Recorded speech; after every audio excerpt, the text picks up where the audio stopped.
La palabra angustia recibe su nombre de la palabra angosto y por lo tanto también tiene relación con la palabra angostura. Dicho sentimiento tiende a angostar nuestra mirada, limitar nuestra visión y con ello pareciera más estrecho el horizonte de nuestras vidas. La oscuridad, la tormenta y la oscuridad de la tormenta, además de adversidades, son experiencias sublimes que, en más de una ocasión, han servido como metáfora de la adversidad misma y del sentimiento de impotencia ante lo que solo podemos advertir o creemos imposible. Resultado y efecto de la ceguera aparente de la angustia. Quizá no haya peor ceguera que la que nace en nuestra entraña al no comprender su sensación. Una ceguera parcial capaz de esconderse en nuestra visión, a cuya aparente objetividad entronamos como referente de lo probable y lo posible. Estos últimos aspectos suelen ser los últimos que solemos cuestionar, quedando entrampados en la supuesta certeza del mundo como garantía de seguridad, realismo que vale la pena cuestionar si puede ser capaz de destruirnos. De tal forma nos derrota la angustia. Sin embargo, si su influencia no se consuma con lo terrible de lo irremediable, puede implicar nuestro despertar como consecuencia del quiebre de nuestras cadenas, un aprendizaje a través del dolor y su derrota. Se trata de una experiencia sublime de lo común de la finitud de nuestros cuerpos. Por ello, caer, si bien es doloroso, es común e importante. En cambio, levantarse puede ser extraordinario. Por ello, vale la pena recordar que la palabra derrota es sinónimo de camino.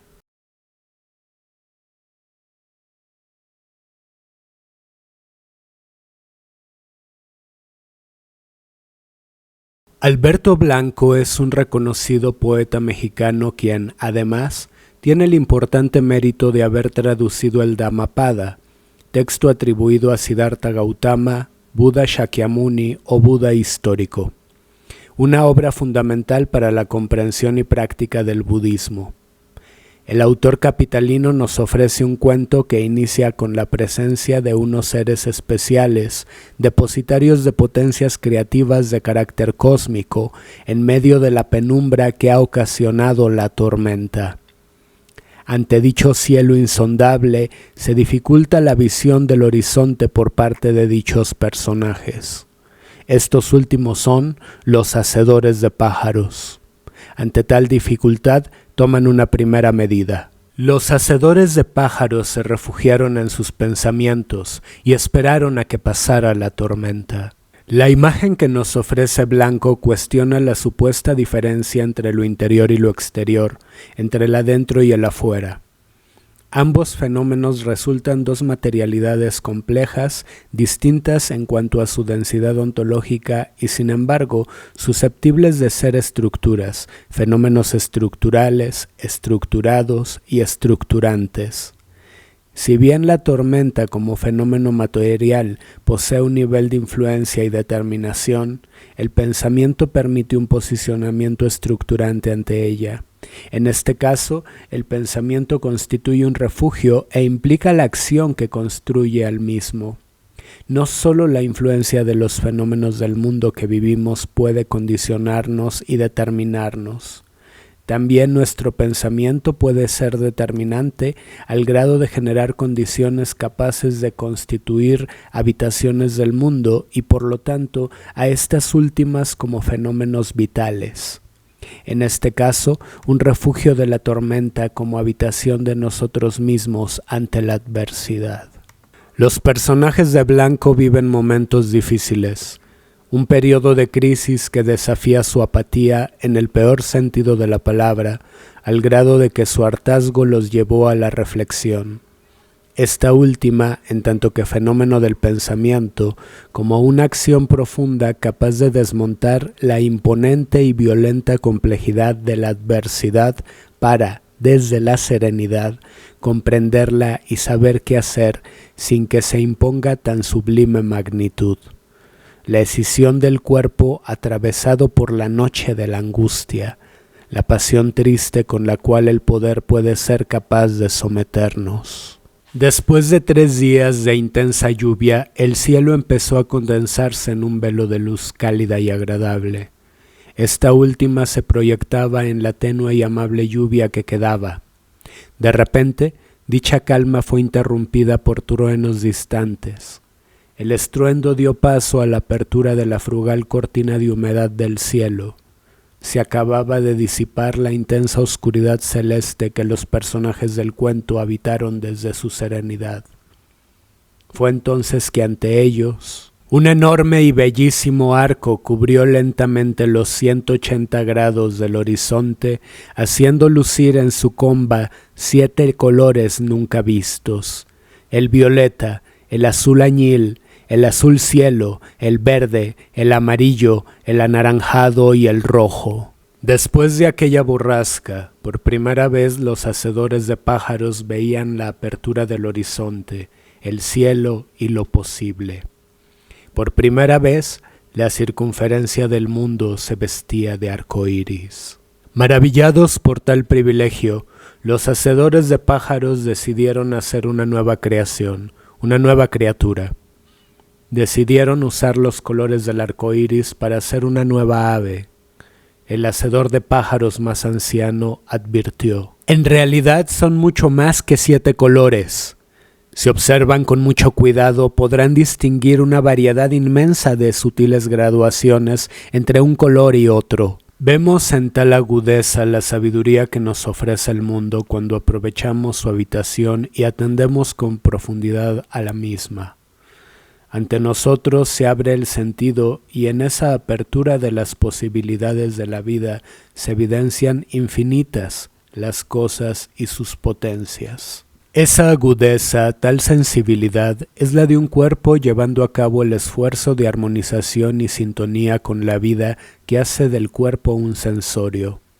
Una sensibilidad más allá de lo limitante de la parcialización de nuestra sensibilidad, solo entendida a partir del funcionamiento de sus órganos. Se olvida que la armonización de nuestro cuerpo es un proceso de vinculación y articulación de la relación entre nuestros elementos, implicando la diversidad de sus materialidades y por lo tanto lo diverso de sus densidades ontológicas. Estas últimas, tan diversas como los colores de un arco iris. Recordemos que no sabemos lo que puede un cuerpo. Nuestro cuerpo ante sus dificultades, por ejemplo, se convierte en uno solo multifacético y colaborativo. Podemos llegar a ser multifacéticos y colaborativos con nosotros mismos y quizá también con los demás. El cuerpo atento se complementa a sí mismo. Por ello, podemos ir más allá de posicionamientos como los de Platón en el Fedón cuando, a través del personaje de un Sócrates que me resulta cada vez más cuestionable en la obra del tan privilegiado filósofo ático, afirma que, con la vejez, los ojos del cuerpo se debilitan mientras los del alma se fortalecen. No es así. Todo el cuerpo se armoniza en el esfuerzo de nuestra atención a la vida.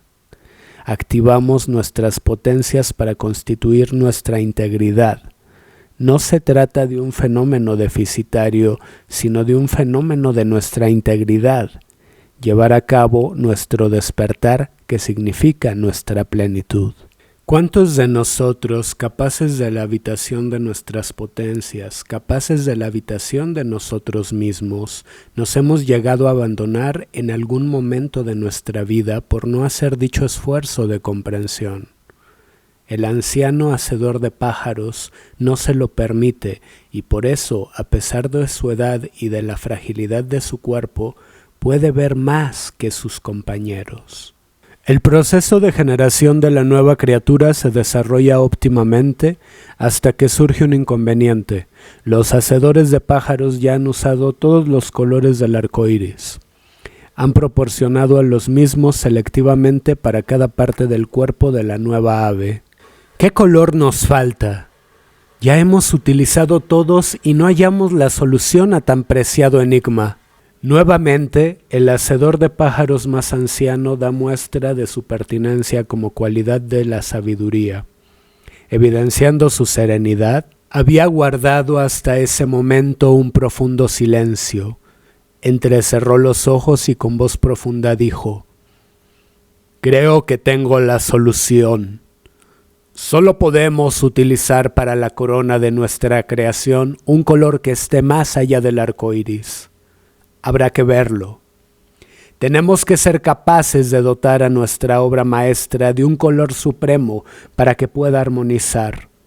Cualquier otro color echaría a perder nuestro precioso invento». El maestro expone la necesidad de una apertura que parece demandar el fenómeno de lo suprasensible.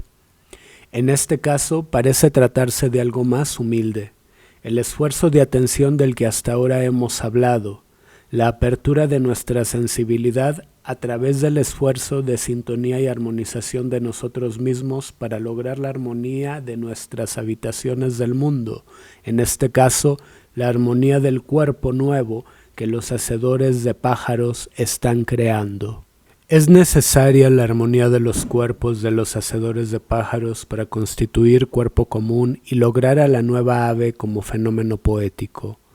Podemos inferir la necesidad de la experiencia estética de nosotros mismos, poetizarnos para poetizar al mundo, crear al mundo para habitarlo. Lo anterior implica ir más allá del cierre de sentido con el que puede comprometernos las apariencias del mundo que solemos llamar normalidad o realidad. Datos de nuestra cotidianidad que por su positividad suelen imponérsenos como supuesta evidencia de lo posible y lo probable. Como ya he señalado, tal es el cierre de sentido de la vida capaz de producirnos la angustia suficiente como para encardinar nuestras vidas de manera sumamente problemática. La angustia, por lo tanto, es impertinencia y desatención, la pérdida del centro que constituye la poiesis de nuestra armonía y por lo tanto de nosotros mismos. Tal cierre de sentido se manifiesta en nuestro compromiso con la posibilidad implicada en la parcelación de nuestro cuerpo al reducirlo a sus órganos y las aparentes funciones de los mismos. Lo anterior, en contra de la noción de sensorio, esta última más tendiente a una concepción integral y armónica del cuerpo. Prejuicio tan importante se evidencia de manera clara en el más joven de los hacedores de pájaros, probablemente por su inexperiencia. La atención que implica la habitación de la vida es un cultivo constante que requiere vivir. Se trata de vivir atentamente con toda la intensidad del caso.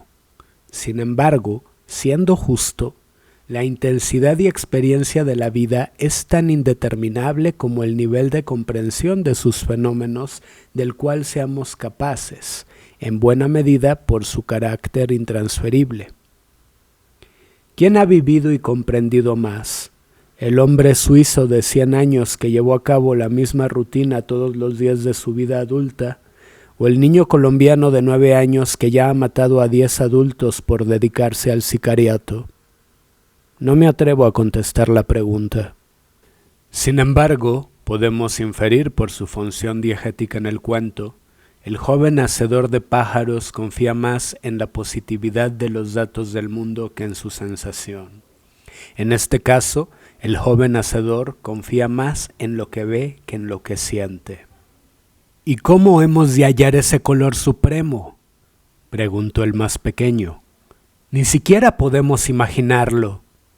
Y es que justamente el esfuerzo atento que puede implicar imaginar algo como parte de un proceso creativo demanda nuestra armonía, el compromiso íntegro con nosotros mismos y por lo tanto con nuestra sensación.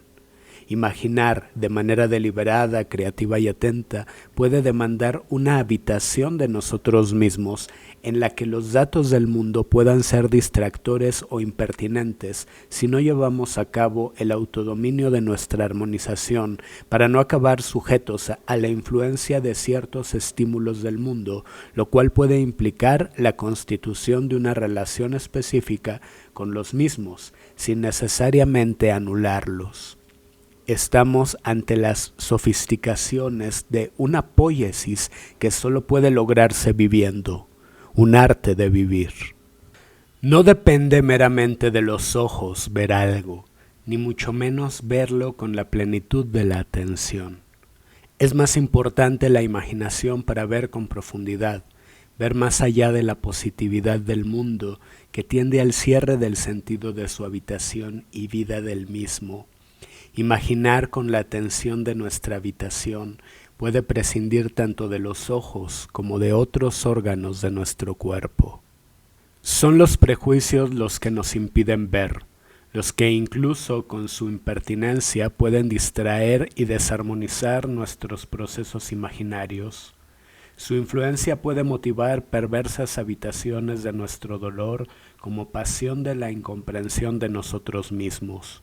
Los prejuicios implican el peligro de cerrar el sentido de nuestras potencias como seres vivos, al obstaculizar la posibilidad de advertir su indeterminabilidad. Pueden ser resultado de circunstancias de indefensión como la infancia, epifenómenos del prejuicio como violencias ilegítimas capaces de alejarnos de la posibilidad del autoconocimiento o incluso pereza, dicho esto sin prejuicio moral, como manifestación de nuestro miedo. No olvidemos la inducción a este último en más de un estadio de nuestra cultura o de nuestra angustia. También manifiesta en fenómenos tan problemáticos como la culpa. En contraste con el más pequeño hacedor de pájaros, el más viejo manifiesta plena confianza en su sensación. Cuando aparezca el color, habremos de reconocerlo de inmediato. Mientras tanto, sugiero que nos pongamos a cantar. Los hacedores se pusieron a cantar a los cuatro vientos en torno a su obra maestra hasta que las últimas nubes comenzaron a abrirse en el horizonte. Un rumor silencioso empezó a surgir del fondo del mar. Es aquí cuando vemos cómo, con su sugerencia, el hacedor de pájaros más viejo invita a sus compañeros a hacer cuerpo común a través de la habitación de sí mismos, que es el canto. Este último, un proceso de armonización que implica acudir a nosotros mismos, a nuestra sensación. Ir a nuestro encuentro al habitar la armonía de la música primigenia de nuestro aliento para armonizarnos. Vemos cómo el más viejo hacedor de pájaros vence la dificultad de la racionalización tendiente al prejuicio que podía implicar la postura del joven, dando como opción ante dicha incertidumbre la armonización a través del lenguaje corporal para pensar sin obstáculos. El pensamiento sin obstáculos que puede ser sentir desde la plenitud de la habitación de nuestra armonía, en lugar de privilegiar una argumentación sin referente experiencial como en el caso del joven. Este último, comprometido con una comunicación no tan integrada que nos remite al problema de los límites del lenguaje, su insuficiencia ante ciertos fenómenos y por lo tanto su condición de problema en relación con su pertinencia epistemológica ante la complejidad de ciertos fenómenos como, por ejemplo, los de la vida de un cuerpo. Es innegable la importancia del lenguaje verbal y sus fenómenos escriturales. Si no fuera el caso, no estaría elaborando este trabajo. Considero importante pensar en su pertinencia y en su relación armónica con otras posibilidades del lenguaje como el corporal, por poner un ejemplo significativo. El maestro, a través de su acción, su praxis, como habla de su cuerpo, enseña al pequeño hacedor de pájaros una vía para acercarse a los referentes experienciales que le faltan a través de su armonización, en lugar de fomentar su angustia con una discusión que puede llegar a rigidizarlo. Le da la posibilidad de armonizarse a través de la habitación de su cuerpo, la habitación de su sensación, la habitación de sí mismo, que es el canto. A través de este proceso ritual se da un vínculo con la naturaleza, una armonización con el todo, una relación cósmica entre el todo y sus partes. No deja de ser sugerente cómo siempre ha habido una relación entre determinados fenómenos rituales, sus performatividades en más de una cultura y el establecimiento de dicha clase de vínculos con el cosmos. Rituales para conjurar la sequía, para invocar la lluvia, para traer la abundancia a través de la danza y el canto. La naturaleza se manifiesta en lo que para los hacedores de pájaros son los signos de un habla que constituye una respuesta del cosmos para concluir su labor, como lo advierte el hacedor de pájaros más viejo. Es la señal que estamos esperando. En efecto, detrás de la lluvia apareció por vez primera el oro del sol con toda su majestad, con un poder nunca antes visto.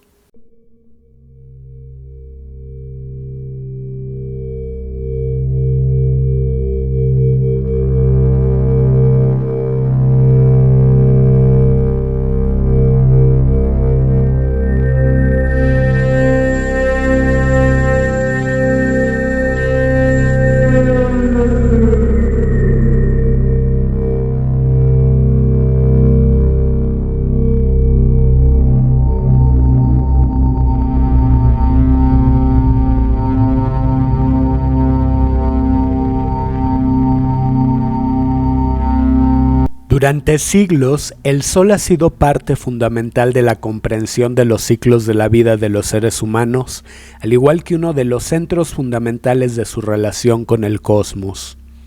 Antes de que las energías eléctrica y nuclear nos determinaran de manera tan contundente, durante periodos históricos completos no dejamos de ser mamíferos que con la ausencia de luz tendían al sueño y con la presencia de la misma tendían al inicio de sus actividades. La luz solar organizaba los días, las rutinas, las actividades y los momentos precisos de las mismas. Por ello, en más de una cultura, el sol era referente de inteligencia, orden y ley. En la cultura griega, por lo mismo, era un símbolo geométrico que significaba escala y proporción. Su esfericidad remitía a la constante de un movimiento con el menor desplazamiento posible, implicado en la trayectoria de una circunferencia. De todo esto es referente una figura como el dios solar de dicha cultura, Apolo, también dios de la música.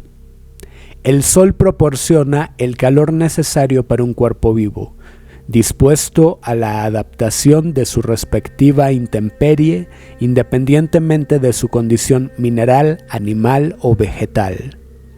En esa relación proporcionada, dicho cuerpo establece tanto sus actividades y dinámicas como el ritmo de las mismas. El fuego es símbolo de inteligencia, especialmente el solar, por las razones ya planteadas. El fuego también encardina la cotidianidad. La semejanza del brillo del oro con la luz solar lo hace valioso para muchas culturas. En la alquimia, el oro es la piedra filosofal, símbolo de la óptima transformación de la materia por ser portador de la luz divina de la inteligencia como fenómeno divino y por lo tanto proyección de Dios en la belleza del mundo. Esta es la razón por la cual los satanistas tienen prohibido usar oro en sus indumentarias. Decían los latinos, omnia sol temperat, el sol todo lo ordena. En el sol se manifiesta una relación con el cosmos a través de nuestra biología, un vínculo entre nuestro cuerpo y su calor vital, con el cosmos, a través de dicho astro tan importante, la posibilidad matérica y material de la habitación del cosmos como habitación de nosotros mismos en tanto que sensación, la aesthesis del calor de nuestro planeta como calor de nuestro cuerpo, el calor como habitación.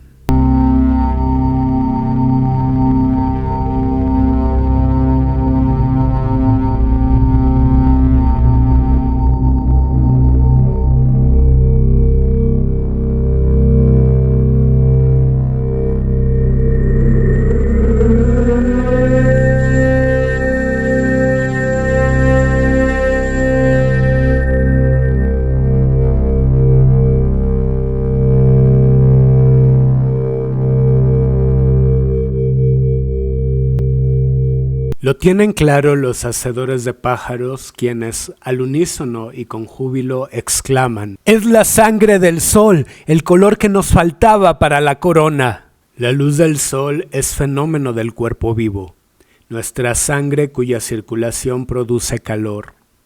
Aunque se refieran al cuerpo vivo del sol, a su sangre y a su vida, ¿podrían hablar desde tal metáfora de un cuerpo que no fuera el nuestro? Se trata de la vida del sol que nos habita cuando la habitamos porque está en nuestra sangre, es parte de nuestra vida en tanto que ordena y constituye su ritmo, escala y proporción. Tal es el vínculo. Nuestra familiaridad con el cosmos se manifiesta en nuestra voluntad de hacer comunidad porque esta es una habitación de lo común, el cosmos. El cosmos ha respondido al llamado con el cual se le convocó a través de la armonía del canto. Este ha respondido con el don del color de la sangre del sol. La armonía del hombre constituye su habitación del cosmos. Es este último, a través de sí mismo, como fenómeno de la ingente e inconmensurable naturaleza. El color supremo es la fuente de todos los demás colores. Sin su luz no hay arco iris. Podemos terminar ahora nuestra creación. En esta afirmación del más viejo hacedor de pájaros se manifiesta la importancia de la visión como comprensión y por lo tanto armonización de nosotros mismos, la compleja plenitud de la habitación de nuestro cuerpo. La luz del sol posibilita la visión en el mundo y por lo tanto la habitación de este último. Ello implica que nuestra comprensión consiste en la iluminación constituida por la armonía de habitarnos, ser capaces de ver más allá de las apariencias, habitarlas a través de nuestra habitación del cosmos como habitación de nosotros mismos. Los hacedores de pájaros, a través de su armonización, han alcanzado el color fundamental como habitación de su cuerpo, de sí mismos y de su sensación, el principio de la visión misma más allá del arco iris, la comprensión más allá de la apariencia para poder coronar la cabeza de su más reciente criatura. Y fue así como el Xochiquétzal, animado por el oro del sol, despertó de su sueño ancestral. La luz del sol es calor de nuestro cuerpo y circulación de nuestra sangre. Nuestra armonía con la cual le damos vida al artificio de nuestra poiesis. Animamos, damos alma con la cual moverse a nuestra poesía. Esta última es resultado de nuestra armonización. Por ello el Xochiquétzal vuela. En su alma yace la luz que posibilita la visión del cosmos, la armonía de su vuelo habitado. El Xochiquétzal despierta la vida como lo hace un cuerpo vivo. Su sueño era ancestral porque la armonía es el todo inconmensurable, lo posible, lo probable, el cosmos y por lo tanto la vida. El Xochiquétzal es eterno como todo. Uno y lo mismo, lo común de la comunidad, la armonía. Nuestra sabiduría es la armonía invencible del cosmos.